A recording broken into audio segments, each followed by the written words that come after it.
کپنگزه.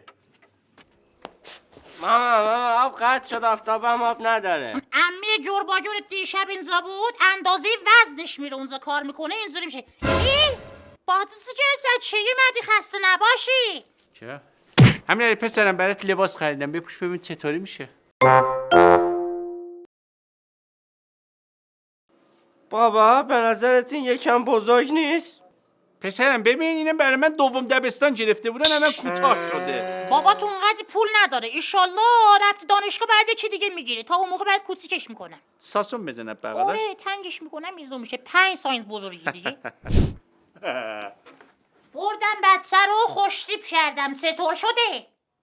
چیه خریدی آقا؟ حداقل یه سایز بزرگتر میخریدی، سال بعدم میتونست استفاده کنه.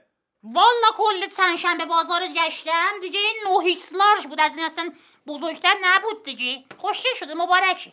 پولو حیف و میل میکنی فقط. میه یارو میخوره به نرده، لیز میخوره میگوزه. بابا ببینید چیا خریدم؟ اونا رو خریدی یا پیدا کردی؟ اینا رو خریدم 12,000 تومان. 12 تومن؟ جور با جور 12,000 تومن چه خبره؟ همینا رو سر کوچه هراس کرده بودم 5 تومن. 12 تومن خرج یه ماه زندگی منه. خلاصی جور چک. 12 تومن ما ماشین میخریدیم.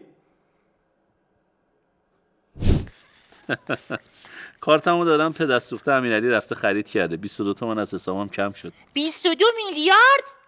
22 میلیون. ای خوش بستم، ترسیدم 22 میلیون که تو این دور زمونه پولی نیستی یا 22 میلیون پول نیستی ها؟ من اومدم خونتون رو کارتون خوابیده بودی، فرش نداشتین. حضور من دانشمند تو خونه ما آمده، خودت بودی یا چیزه؟ کفشت فقط افتاده چه پیدا کردی چرا؟